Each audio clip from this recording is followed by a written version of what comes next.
Well, you've heard of the Yogi Bera line. It's Deja Vu all over again. And today on stage 19, it's somewhat mirrors stage 14. So we're going to talk about that. And Yogi Bera, he would be proud. Not Yogi Bear, Yogi Bera. How did the best classics riders in the world mess this one up? Well, we're going to talk about that. Results and reactions from stage 19. We get to the bottom of the KOM points on the individual time trial for stage 20. Some bike swaps are all the rage. Who's going to do that? Team tactics. Are they difficult to understand? Well, Sunweb seems to get them right. Some things that make you go, the ride of the day. And does the UCI have the authority to strip down Roglic's bike and search for a motor? It's Friday, September 18, 2020. And this is the Between Two Wheels podcast, episode 201. Let's join in our favorite, our one and only, Chris Flower. Chris, you had a Yogi Bera line as well. Not Yogi Bear, but Yogi Bera, right? I've got some Yogi Bear lines too, if you want to talk about picnic baskets. I do. Yeah, but Jellystone. Right. The other one that kind of struck out to me was we can swap cycling for baseball, but cycling is 90% mental and the other half is physical. And I think that came into play in the finish of today's stage too.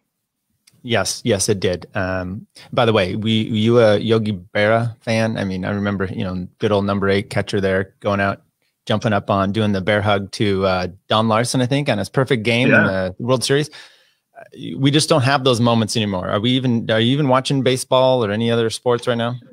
Not really. I do remember watching Yogi in his prime. I was around then going to the games. No, but I haven't really watched much baseball this year, unfortunately. It's just been difficult to get back into it and catch back up to the schedules. But don't want to go too far off in a tangent, but it's interesting watching baseball footage from that era and just seeing how different it was. Like it was a lot more like Little League in the sense that when the catcher was done with his half inning, he would just leave his mitt like behind home plate. Right. You don't get that these days. I mean, now it's much more formal and structured, and sports overall have changed a lot in 50, 60 years. So, but Yogi Berra-isms are always fun to look on. They are. So the little bit of a deja vu. We'll talk about this. I'll do a quick recap, and then we'll go into some of these things. So Borg and Bressay, I don't know, to Champagnol, and you just don't enunciate it. That's how I've determined to speak French. 166 kilometers. I think this ends in right near Pinot's hometown. 1 Cat 3, sprint, a little bit rolling, expected the break to go. Cavagna goes about 130K out. There's, 50, 60K. There's that sprint point. Cosnefroy and Roland kind of take off to try to catch him. Leaves this intermediate sprint between Bennett, Matteo Trentin, and Sagan. And Sagan, have you seen him beat Bennett in anything this year? Like, heads up, when they've both been able to have a chance, at least in the Tour. I haven't, and it's continuing out. Sprinted stage, whatever it was, when Sagan got relegated, he technically beat Bennett there. But that's true. Outside of that, no, it's Bennett's definitely leveraged his lead-out team a lot more effectively, and has just shown that he's the better sprinter. So right. Do you remember? Was it Remy Cavagna? I think going over Mount Hamilton and down into Morgan Hill.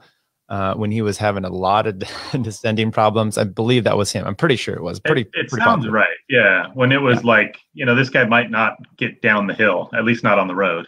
Right. So he has like a one. Go ahead. I would say it was definitely frightening. Right. So he has like a 1 minute lead there. Those guys try to bridge up to him. Then they have the sprint, like I said. And it looks like from then, those sprint guys just decide to keep on going. And then next thing you know, some shuffling happens. There's a crash in the back with Sivakov. Uran goes down. And with that, a little bit of slowing of the pace.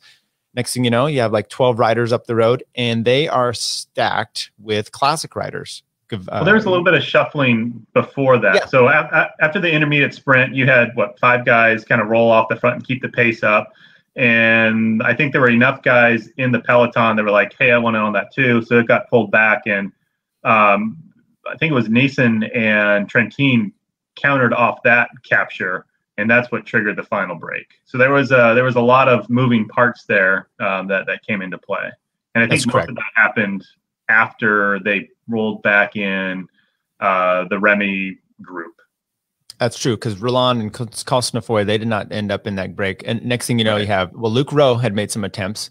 So you then have Luke Rowe, Sagan, Oliver Nason, Sam Bennett, Dries Devenins, who Bennett's teammate, Jesper Stuyven, Trek, Greg Van Avermaet and Trentin from CCC, Jack Bauer and Luca Metzget from Mitchelton Scott, Nikias Sorenkraut Anderson from Team Sunweb, 25K, and you had Bosenhagen, Kalkard, and Hofstetter. Kind of like everybody that needed to, hey, we haven't had anything yet. We're not going to win the time trial. We're not going to win in Paris. We got to get up the road for this, except for Lotto, because we saw Caleb dangling off the back and maybe just seemingly uninterested. I don't know, or bike trouble or leg trouble. I think he just looked beat. I mean, he was struggling. He had been falling back to the cars before that to, get a sticky bottle here and there just to get over some of the softer rollers. So I don't think he had any interest in a sprint today. His legs just probably weren't there. The mountains were rough. The last 3 stages were probably just wearing him out. So it was a good day for him just to survive. And with that break up there, everyone that you would want on your team for a sprint finish is represented, except for Caleb. Then those 3 guys in the middle maybe, and maybe Wout, but they're not concerned about that. So Lotto comes to the front, not Lotto Jumbo, but Lotto Sudal comes to the front, and they try to, do a little work. And then next thing you know, DeGant's like saying, pull the plug, and that break's gone. Yeah. And it's a classic showdown, right? It's like Flanders or one of these where you've got all these great guys off the front. So what were you expecting, 20 some K out there with some of those teammates, and what did you kind of expect to happen? With that group that was left, if you see who's there and who has teammates, so you had Jack Bauer, who was going to be a workhorse for Luca, and you had Dries Devenis, who's going to be a workhorse for Bennett. I assumed that those two, plus who was working for who at Sunweb, you figure Nikias Arndt is the better sprinter. So I was kind of in the assumption that Soren would have been working for him, and they would just keep the pace high to keep it together to try and set up a field sprint, or maybe get it to a couple K to go where those guys can make attacks. But I didn't expect it to play out the way it did. I kind of felt that it would stay together quite a bit longer until some more attacks went. And I also was surprised that Trentin and Van Avermaet didn't work better together. But as you noted, they haven't had any wins this year, so they're probably desperate for a win in this tour. I believe both guys have contracts with new teams for next year. So are they really playing the team role? Doubt it. And they're both kind of alpha level riders on their existing team. So they both want to win. Trentin's in the point. So they probably weren't working that well together either. Yeah. But, so you see Trentin take a dig, trying to get rid of Bennett, it looks like, because Bennett was kind of suffering there's some pitchy climbs in there. And Sagan closes it down.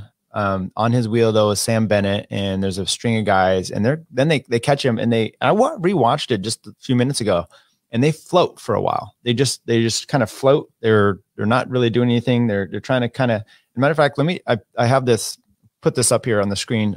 You could kind of see this photo I'd snagged here for the thumbnail, but those guys are sitting there. Anderson attacks, and there's absolutely nobody that's even looking to follow along. And then he drifts off 16K, and next thing you know, he's yelling at camera bike, 1K, time. And he said he didn't believe it in a minute, and solos in. And then you had the green jersey, and then the whole peloton just comes in, soft pedals, no big deal. Guessing, of the line first there. But of those riders, the 3 never caught them. Hostetler, Kalkard, and Edwin van Bosenhagen. But then you kind of had some splitting up there of Anderson wins. Mesget does win the sprint finish. And then a little bit third back, you had kind of the last 3 for the sprint points. And once again, it's Bennett, Sagan, and Matteo Trentin. And I say deja vu. So let's go over kind of what happened on stage 14. Anderson wins that. Sunweb. But for Hershey, narrowly missing with Julian, and then again the other day, with Pogacar and Roglic, he ends up getting his win. Anderson gets a win. Anderson gets another win today. This team is kind of crazy. The tactics they're doing. But let's look at that real quick as far as what happened, because stage 14, Julian Alaphilippe attacks over this climb. Sagan brings it back, looks around, has no teammates. Boom, Anderson attacks. Now you have the same thing. Matteo Trentin attacking. Sagan brings it back. They come over the top, and there's multiple riders there with teammates, and Anderson's one of them. And he goes, and no one follows. Your point about I was shocked that Van Avermaet, because you look and Anderson in his comments, he's like, oh, I was on the limit. You look there, they're coasting. Matter of fact, the camera goes back to the peloton because you have a total direct energy guy. I don't know what he's doing, trying to bring things back. They go back to Trenton and they're still coasting. And then Anderson takes off and nobody reacts. I'm shocked. I think they shit the bed. I don't think the Kona Quickstep needed to because of the points, but Mitchelton and CCC. What's your take on that? And then you said you think there's some kind of weirdness with CCC on there.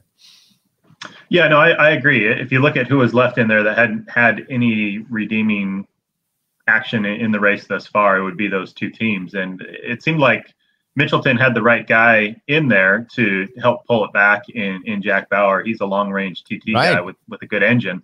And, I mean, Avermaet and Trentin aren't any slouches either. They've done really well in the long-range attacks and in the classics. I think it was just a classic case of I'm not going to chase, you chase for everybody. And that was just enough of a gap to kind of let Anderson get away. And there was some later half-hearted efforts, it seemed, from the group, but at no point was there any cohesive action. It was just kind of hero attacks off the front of what was left of that group.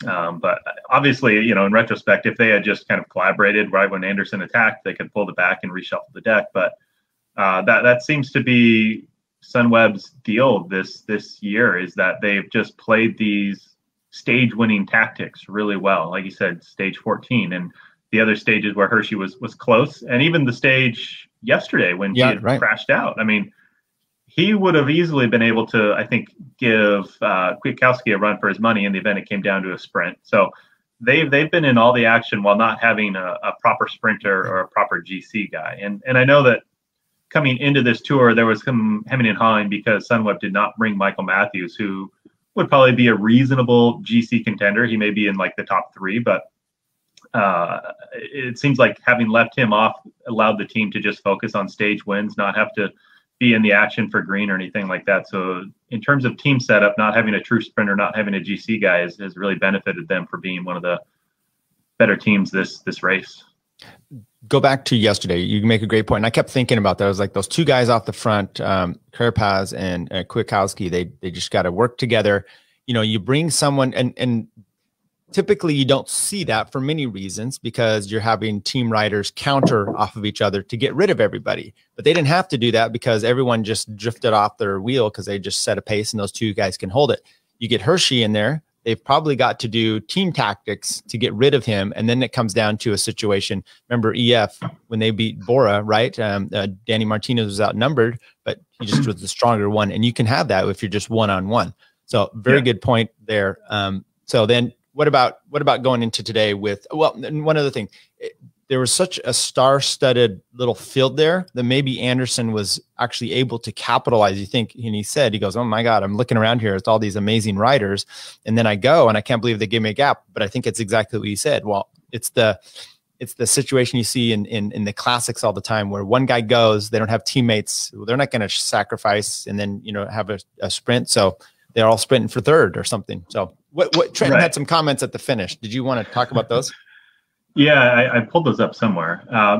Generally, his tone was, well, nobody wanted to race for the win. Everybody seemed content sprinting for second. And it's like, well, you were in that bag as well. What did he say? He said, it was a pity the others wanted to make people lose rather than try to win. It wasn't a lot of fun for me. I would have preferred to have fought and lost the sprint for first, then lost the sprint for eighth. And it's like, well, you've got full control over that. You could have pedaled your bike and chased Anderson. You could have done a lot more. So he also goes on to say, the break all happened in a moment. After the intermediate sprint, I decided to keep going because I knew that if we had brought Sam Bennett to a sprint, we didn't have much of a chance of winning. So I said to Peter, let's go. He was convinced. And then Avermaet came up to us as well. And in a moment, the group formed. I think the whole peloton was very tired. The GC guys were thinking of the time trial tomorrow after a stage with average high speed. Everyone was happy to let the group fight out this stage. So he says, I attacked first. This is how the break went, or the winning move went. I attacked first. Peter closed me down. I was trying with Avermaet. I told him everyone was on the limit a bit, and then Anderson picked the right moment again, and well done to him. So I mean, he kind of lets you have a little insight into what happened in the final move there. Everyone was on the limit, but I like that he told Sagan to come with him. Yeah. Yeah, I like that. Which I don't get because he needs to make up points in Sagan, and he's never going to beat Sagan in a sprint. But right. So you're good. Very good. Okay. Yes. Good point. And that is very interesting, actually. There was some other, I did enjoy that. There was another one, Anderson. He said I had to say in the last kilometer, I was screaming for them to confirm 1 minute. I didn't believe it. 2 wins in the same tour. I'm speechless. I could never have dreamed about something better. Very true. He said, when the group was there, they all had the best riders in the world on hilly terrain. And I thought, how do I beat these guys? The moment came after Trenton, had really attacked hard, and I was on the limit. I thought that if I just had a small gap, they might look at each other. And this is exactly what happened. That was my luck. Now, you say, but see, Trenton had just made a move. So I get what he's saying there. He went all out. He strung that group out. And it was really up to Van Avermaet, I believe, at that point to take the reins. Yeah, what I think a lot of guys don't. Well, I'm sure they realize it, but it's easier to blame other people. Is you just put in a big attack. A lot of guys had to work really hard to cover that. That's where their legs went. I mean, not everybody is in a position to counter that. Anderson was pretty deep in the group where he didn't have to do as much work to follow the attack. So. Greg Avermaet could have been more heads up and not been as close to the front there as he was. But in the end, I mean, it's Sunweb doing what they've done this whole tour is kind of 1-2ing a lot of things. Right. Very impressive for them. I mean, go ahead. Kind of changing it a little bit, going back to the start of the race. I didn't catch anything prior to the intermediate sprint. And I mean, this is the last real road race of the tour, a road stage. How did a break of just Cavagna get up the road? How are these other teams that haven't done anything not represented and not make a go of it? He pedaled hard and went faster than everyone else at that moment. That's usually how it happens. I saw the break. He just took off from the side of the bunch and went, and everyone, I think so many riders are dead and they're looking for, I mean, you saw, I don't know if he did, Sam Bennett afterwards, he was just all hunched over. He's really went deep. And I think the green points jersey has made things insane. When they're not going, and then even the KOM have been, jersey has been kind of making things insane when it's not necessary. And I'd like to talk about that real quick. So anyway, that's how he went off. You sent a good little thing with Sepp, and let's talk about that actually. The KOM points. You've made a good question. I found this clip and I thought I'd play it real quick. This is from the ITV podcast, Ned Bolting, Matt Rendell, David Miller, Peter Connick. Just check this out. Here we go. Right. Yep. It's got a rule book. Yeah, it's got a rule book, the Tour de France, and the rule book is the document you consult when you want to know the rules of the Tour de France. Okay, got you so far? Yes. Okay. When you go to the rule book, it tells you all about how the mountains competition works. What it doesn't say anywhere in the rule book, despite the fact that it's the rule book of the Tour de France, is that the mountain points in the time trial on Saturday do not depend on your position in the stage, i.e. I don't know what you're talking about. Right. Oh, so they're timing it, are they? They're timing it. Told you. And it doesn't say so in the rule book. That's great. I think. So, I think that's brilliant. So they can trundle. Yeah. So Carapaz can trundle, and then race up the climb. There you go. He can trundle. That's uniquely I say. And so, Ciccone had done that in the Giro. I remember that from the Giro last year, stage 1, the time trial. He just kind of cruised and then hit the climb and got the best time up the climb. And I was like, yeah, why are we not doing this? They should be doing that for time trials, putting points out there. Later on in that podcast, they said, what if we did that for the intermediate sprints, like the last mile before the sprint? Everything is timed. I think they should go there too. Yeah, why not? Yeah. So you were correct. Now, in your defense, it wasn't in the book. So you're going to time that up the climb. You're going to be able to see Carapaz do that. Those other guys don't have the luxury of doing anything such as being able to slow down and hit the climb. You think what do you think Carapaz's chances are of taking polka dots into Paris? I would say pretty darn high. I don't know what UAE has in the way of strong climbers left in the mix at this point, but you got to assume that Pogačar is going to be selling out for the entire TT. So his climb time will still be competitive. It just won't be the best. So I don't know if they can do anything in the way of team tactics to say, all right, everybody that's a climber, do the same thing that Carapaz is going to do and try and beat him to take points off the table. Yeah, good point. But then I think you're just trying to get into like 4D chess at that point. You might as well just do your own race and hope for the best. And I think Carapaz probably goes easy, kills the climb, and keeps enough points to keep the jersey. 4D chess. It's more like 4D hungry hippo, maybe. I don't Right. know that it's all that extreme, but yes, I think that's something they can definitely do.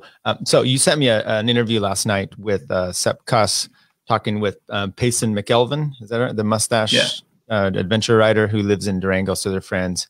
And he won the Red Bull Bay Hill climb as well. That's right. He's sponsored by Red Bull. Coincidence? That's true. I don't know. He still the pedal. It was a good interview. It showed a few things. One, as I always say, French internet Wi-Fi sucks, and that was definitely. I mean, the audio came through, but Sepp's face kept doing the pause thing, break up there. But it was a great interview. He said he's actually going to go for the time trial. He said he will likely do a bike swap.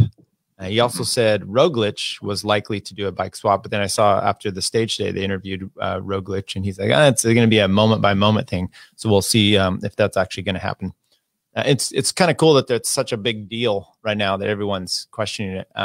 I think that stage though is pretty nasty. I mean, I don't know if it's quite like Bergen because I think of the distance, you know. Yeah, was it 30K? Yeah, 36K, I think. And then the problem is you just have the climb is longer, so it's got longer issue there. So let's talk about the Sunweb tactics. I mentioned that a little bit. So Julian attacks, like stage 14 comparison there. Did Koenig Quickstep not do anything about it because of you got some animals coming in there? You got some cats fighting over here. Cats make a cat fight, kind of like what we saw on the stage today. You think Ducoinin didn't go for it because of the green jersey, that they were too worried about that and just that was their only factor? Yeah, I would think so. That was their only point of interest, I think. Yeah, stage one would be cool, but they want to secure the green, and you can see that's how Bennett was riding. I mean, he was just on Sagan's wheel all day. Right. That was all that they were focused on. And yeah, in the event that Sagan and the rest of the guys pulled them to the line, yeah, Bennett would make a run for the win. But I think that was secondary. So they forewent with two guys there, Drevedens and Bennett. They decided a stage win is just not as necessary as this green jersey. That's interesting, coming from the corner. So yeah, I mean that's what it looked like in the way that they were riding. Right, and then Mitchelton, they just don't like winning, right? Yeah. I mean, that's the thing where it's like, okay, you've got Mezgec, and he's a decent classics sprinter, but he's not going to beat Trentin or Sagan or Bennett or maybe not even Nikias Arndt. So you would think that you wouldn't want to have him rolling into the finish with all those other guys. So if there was a move to follow, it probably would have been sending Mezgec with Anderson, like get right on that. But they hesitated just as much as everybody else, and it took a few minutes before Bauer even came to the front and started putting in a dig himself. So, but Mezgec did beat Sagan in stage 14. Kind of heads up. I don't know if Sagan had just done too much and was kind of a little frantic because Bennett wasn't around. But you had that anyway. Oh, he did, but he got second today, right? Yeah. So, yeah. So he's okay, but I think there's a difference between racing for second and racing for the win. And I think Sagan would probably turn it up to 11 if it was a win versus second. So yeah, true. How about our favorite little subject here? Some things that make you go, You had a few notes of interest.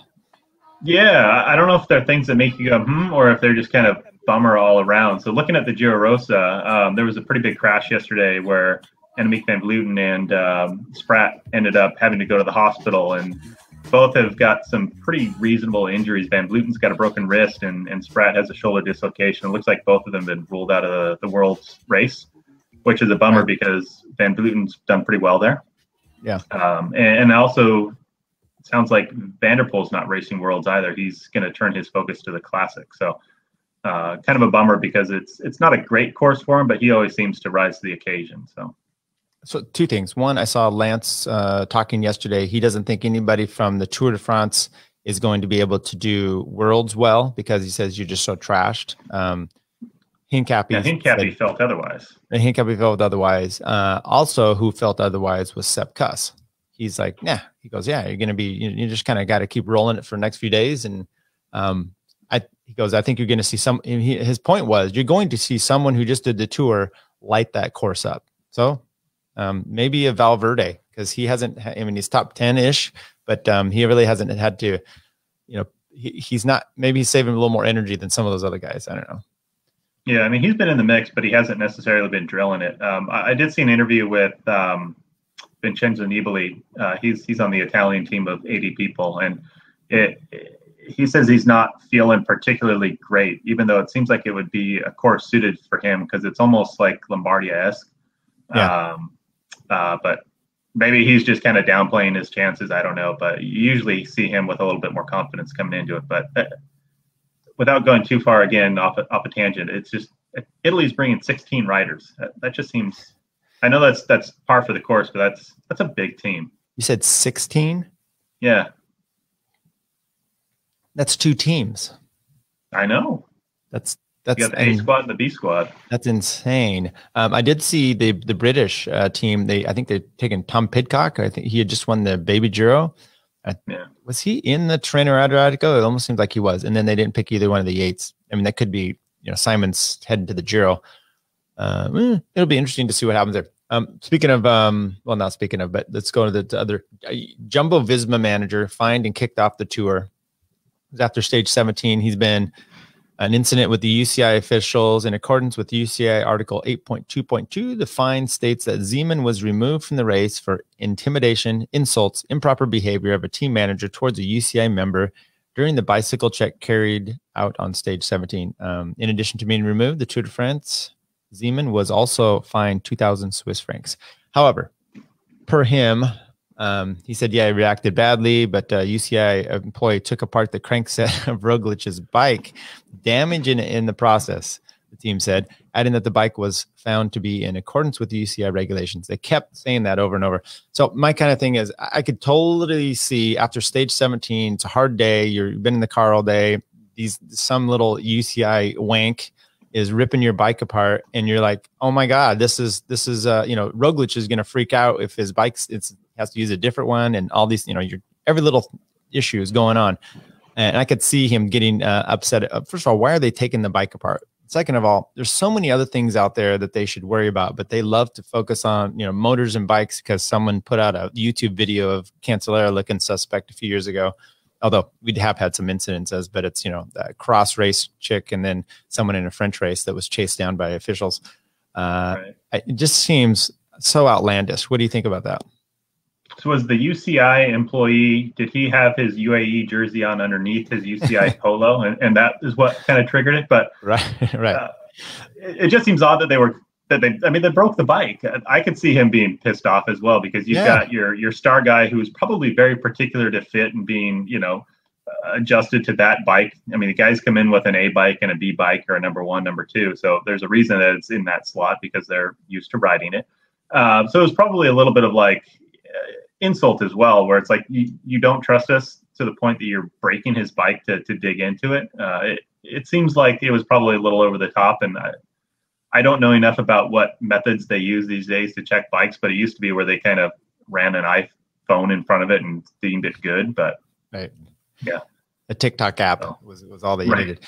Now, when you first saw that, when you first read that, did you know it was this incident, or did you think it was the stage? I thought it was in response to stage 18. I thought the fan coming on chasing down Ineos was the DS, and he was just kind of like getting back at Ineos. Yeah, we ran Bernal out of town. We're going to take you guys out as well. So yeah, it was a little crazy. Who knows? Little crazy. Any reactions? Had you on here for the week? Any reactions from the last week that you wanted to put up? Any of the racing guys we've seen disappear. I mean, I talked with Jonathan Scriven about the poll preview, and we're going into the Planche de Belfi, and I'm talking about Pinot and Romain Bardet. They're gone. But any reactions from the last week? it just seemed like Roglic has done better than I thought he would on the last 3 big climbing stages. I guess I wasn't surprised, but I had hoped for more. Quintana just kind of faded. I don't know if that's some residual pain from his crashes. It was, I think, you can look at some of the stages where the mountains aren't necessarily finishing as a mountain top finish. They're finishing on like a descent to a sprint. And I thought those would be kind of lousy ways to finish the stages, but they've actually been pretty solid. So I think the last week has been pretty exciting racing. There hasn't been huge shakeups in the top of the GC, but it's been good racing. I've enjoyed it. Yeah. Mark Tucker chimes in. He says, at least the UCI could show us a video clip of the rant. I bet it's good. Yes, that might go against the accusations on both sides, right? It's I don't know that they're wearing body cam footage or cameras here, so that's probably not the case. I would actually like to see the damage. I mean, because the UCI, they're part of that article. They said, no, the bike was fine. Well, was it? I don't know. Are you a mechanic? I mean, you're digging around there and someone's taking the crank off. Taking cranks off isn't necessarily just a straightforward process. So are you looking it up? Yeah. Now? See if you can find it. No, I'm not. Okay. Yeah. So I've not been surprised. I picked Roglic for this tour. I believed he would win it. Just his Vuelta standing was so great. And you're kind of looking at who the top was there. I mean, Pogacar as well. So Pogacar. So I wasn't too surprised, but and I must say, I'm trying to figure out, why am I pulling for Roglic so much? What do I have any Slovenian connections? No, it's really the connection. I like Tom Dumoulin a lot. I've always liked Steven Kruijswijk and Sepp Kuss. And last year with Sepp and Nilsen Paulus, you had 2 Americans, just young guys, the only ones there to protect Roglic in the final week. And Sepp has been phenomenal. Hope he gets paid well because of it. So that's kind of my thing for going. Who's your pick to win the tour now? Let's go out on a limb. Oh man, it's up in the air. I think Bernal's got the legs to bring it back tomorrow. Well, bring it back from his couch? I don't think so. No, I was actually just pulling up the 2020 Slovenia and TT Championship results, because I know Pogacar beat Roglic, but it was only by 9 seconds across a 30-minute TT. So it's not like he blew him out of the water. He was going to pull back a minute tomorrow. Right. And let me see, 36K. It's probably not going to be a 30-minute time trial. No, it's going to be well over an hour. Yeah. Climb. And do you know what the actual route was like? No. Hilly, downhill. They should do downhill time trials. Make it interesting. Yeah. You Eric Houston, you guys would enjoy those a little bit more. So coming up tomorrow, that's the big one, stage 20. I've been looking forward to this since stage 1. 36.2 kilometers individual time trial, goes from 300 meters up to 12. KOM points on offer. Let's go. Jonathan Scriven also has a little description of this one. I think we might enjoy. Here he goes.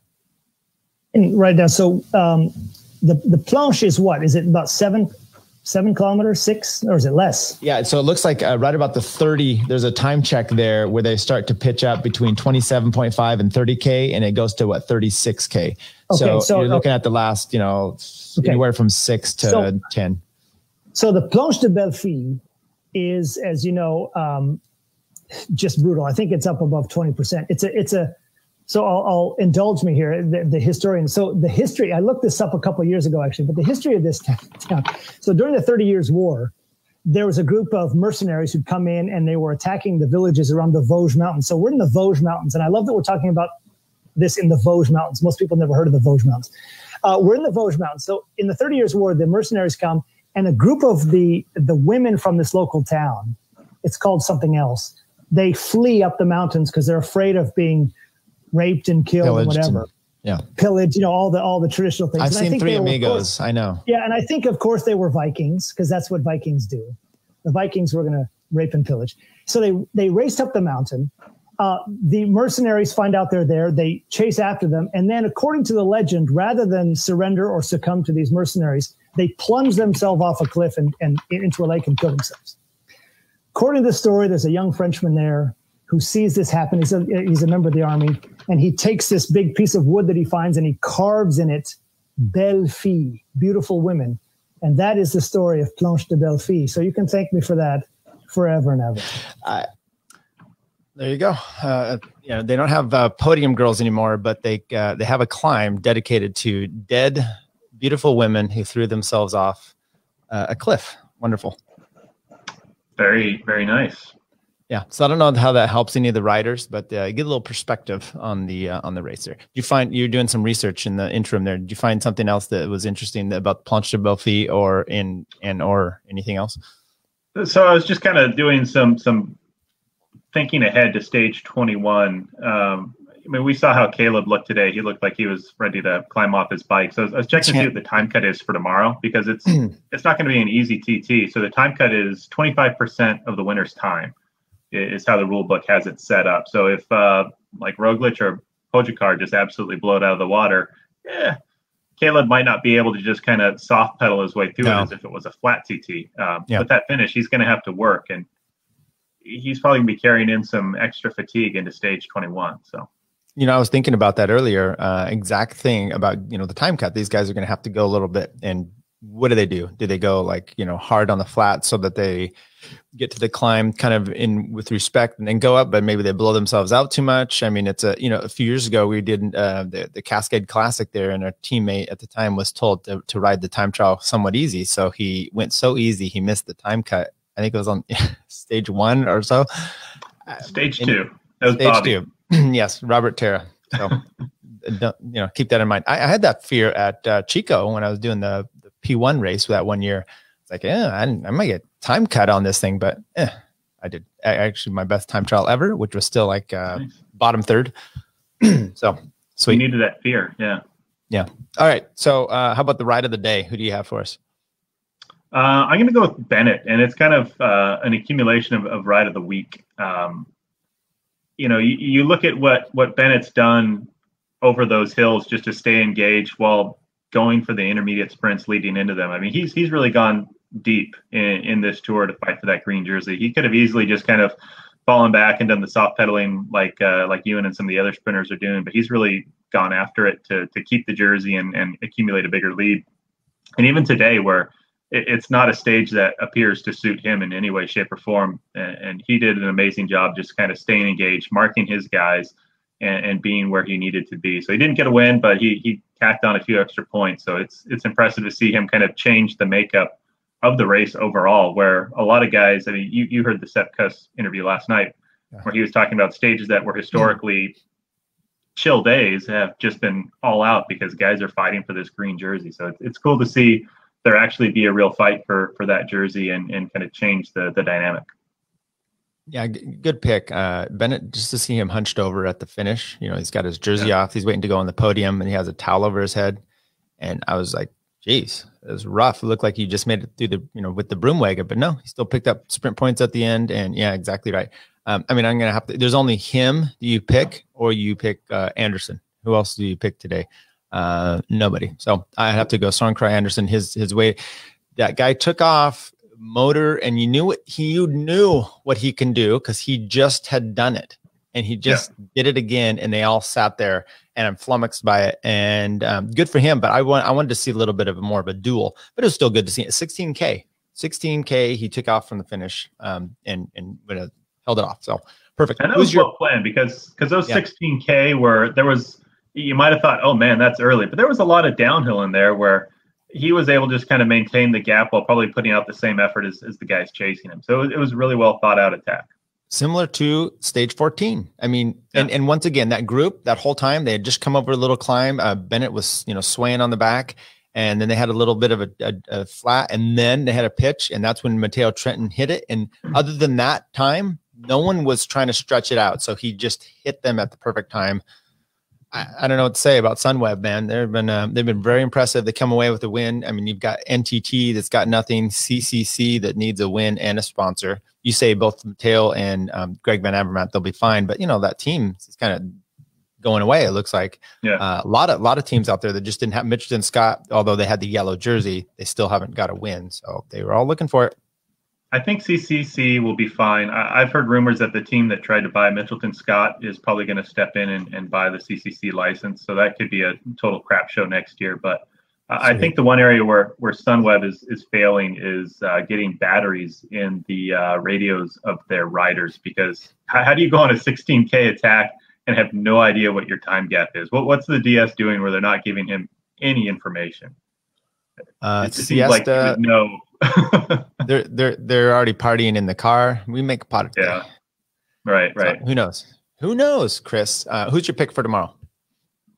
For tomorrow? Oh man, that's a toughie. You've already said Carapaz win the KOM. Okay. Yeah, I think he'll. Well, I don't think he'll necessarily be the fastest up the climb, but I think he'll get enough points to keep the jersey. I think you got to go with Roglic. He's shown that he's got a good overall TT, so the effort leading into the climb will be solid, and he's shown he's a good climber. If you look at whether it's Miguel Angel Lopez, he's got a good climb, but I don't know if he's going to be able to put in the effort leading into the climb to really put a dent in what Roglic or Pogačar can do. Dark horses might be Tom Dumoulin. He's got a killer TT, and he can go uphill well enough. And I don't know what Sepp can do in a TT. We know he can climb, but I don't know what he can do before the climb. So I'll lean Pogačar just so he can kind of put a stamp on the tour. He's going to have that extra motivation, but I wouldn't be surprised to see something similar from the likes of Pogačar or Dumoulin. Yeah, I think you're going to throw a Port in there. I'm trying to remember which year it was. It was the year that Bardet was on the podium of the Tour de France. Maybe it was 17, 16, somewhere in there. They had an uphill time trial, and guys didn't swap bikes in. Port put in a hell of, he had all kinds of trouble earlier on. You're missing stuff out, but he put in a hell of a time trial. He can time trial. So I think it's curious because there's like Landa, Lopez, a few of these guys that can't really time trial. So how much energy are they going to blow out trying to do really well on the flat to keep a pace that's going to then hurt them on the climb? Whereas, like you said, Pogačar, Roglic, and I would say Port can all hammer that. Pogačar is going to, Roglic is going to be able to time himself off of hearing how Dumoulin did too. So Dumoulin will probably put in a solid time, give him some split info and a little bit of a heads up. And do you think Port can leapfrog Lopez? No, so Port's down a minute 30. No, I don't think he can leapfrog. Lopez has to really put in kind of a Michael Rasmussen type of time trial where it's just he's falling over. Just it's a mess, and to do that. So I think you're going to see the top three staying the same, but I think you're going to see a gap to Pogačar from Roglic. But I think Port's going to close himself down to very close to third place, but he's not going to. It's going to be those three. And I'm going to go out. I'm going to say Roglic is going to win it, but I'm going to pull him for Port. So I'd like to see him have a good TT. He's a really good tour, and he's going to Ineos next year, right? So yeah, he's going to have a good team. Right. So what's your pick for the final? Let's see here. Mark Tucker says tri-point practice. He's always pushing it. I appreciate this. Tri-point practice race Sunday, 9 a.m. Rumor has it Mike's Bikes is going to come out to Parte. Ride details on VeloKings.com. Are they calling it a race now, or are these laps still? Practice or is it something race. Different? I don't know. Okay. I don't know. The liability goes out there, but he says practice race. It's in Lathrop. Lathrop. Okay. Lathrop. Sorry, I'm not a local. Thanks, Mark, for that. We'll those locals out there that want to do that. There you go. So, Mark, here's another thing. Flat race. Right. So another way to get this out, Mark, you can share the show with someone, and it helps everybody. So who's your pick for Sunday and on the stage? And is Bennett going to hold the green jersey? I think points-wise, it's 70-some points left, so technically it's available, but it's not going to happen. Yeah, there's 70 points left on Sunday. He's got a 55-point lead. He's going to have to fall off his bike or not finish to lose that. But I think Ewan rallies for the win. I think he kind of plays it smart and wins on the champs. Oh, incredible! Yeah, I would go for him. But a guy that just kind of is going to throw it out there. I think you're going to see up there is Christoph. So somehow he comes through with some weird stuff, and I think he's won on the Champs-Élysées before, so maybe so. Now the Champs it's pretty rough terrain, so I would throw in as my second pick. I'll go with Wout. He might have himself a good day in the event. Pogačar is in the yellow and safe, and they give him the free. You don't want Pogačar. You don't want Pogačar in the yellow for him, but yes. I'm sorry. Yeah, Roglic. Right. Okay. Well, that's your pick. I would love to see Caleb. I really enjoy watching him sprint. I'd like to see him as well, but I'm going to give it to Hofstedler of Israel Cycling Academy. Just to be odd and different, and see if we have anything else. Any last thoughts about the Tour de France before we send everyone off for the weekend? I think the biggest, I wouldn't call it an improvement, but I think the award for the Tour so far actually goes to Simon Gerrans. He's done a really good job stepping in and being an on-air guy. I was expecting it to be a little choppy, but he's got really good insights, and he's focused on the race. He doesn't give a rip about the chateaus and whatnot, and he's a brutal land art critic, and I can appreciate that. So yeah, I've liked having him on there. People don't know, you'll see those bikes out there, or the farmers are putting stuff in the fields and they show it from the helicopter, and he rates them, and he rates them brutally. He's not like, oh, that's so nice that nice little farming lady, but no, he's like, that's a 1 out of 10, and he's just brutal. Right. Quick note on that. I heard the Velo News podcast with Bobby Julich and Lachlan's brother. What's his name? Morton? Angus. Yeah. How can you forget that? Angus Morton. And they talked to Matt Keenan, who had been doing the commentary and took over from Phil Liggett and them kind of. So I would actually suggest it's really good, kind of down memory lane of some 80s racing stuff, but how he got into it and kind of the hate he got online for when he started to take over for Phil and Paul. He's like, I would ask some people, how they actually say their names. And so, I would pronounce it that way. And you're like, they're getting hate. Like, that's not how Phil and Paul pronounce it. Like, well, okay. So, they called Chiappucci like cappuccino or something like that for a while. So what are you going to do? It's funny how long Phil has been on the mic. I pulled up, I got a lot of time to kill while I work at home, so I put things on the TV in the background. So I pulled up the 1993 World Road Race that Lance won, and Phil was doing the play-by-play there. Yeah, it was a good race, and it was funny hearing him on the mic, however long ago that was, 27 years ago. That's a while ago. Who's your pick for the U.S. Open? Let's get that, and then let's get out of here. Who was leading yesterday? Jordan? I didn't. Yeah, I think so. I didn't. Yeah. I stopped watching after a while. We had some meetings. Good grief. I didn't look at the full score sheet from yesterday to see who was still in it, but it seems like it's Dustin Johnson's been really hot. He just won the whatever the tour. I don't know if it's still the FedEx event championship type thing. Yeah. $10 million, either that or he's still ripped on coke or something and can't play, but he'd be a good pick just because he's been on a real hot streak. So Gretzky's been trying to get him into rehab. I don't know about that. He's dating his daughter. Speaking of the money though, there was maybe we'll have to look at it when we do a recap. Is the amount earned, and I think Roglic had been winning the most money up to date. Pro Cycling Stats, they have all kinds of stats, and one of them was these. But it's only like $43,000 at this point. But Jumbo, as you can imagine, is winning the most money. But, Sunweb, they're coming up there. So good for them. I think there should be a bonus for whoever wins the team classification. Something other than yellow helmets. Right. Well, I don't know about that. Thanks, Chris. Any last words? Nope. All right. Well, thank you, everybody, for joining us in the Between Two Wheels podcast. Have a good weekend. Stay safe. And, let's a word of prayer out there for those beautiful girls getting thrown over the cliff. Thanks, Chris. Yep. Thank you.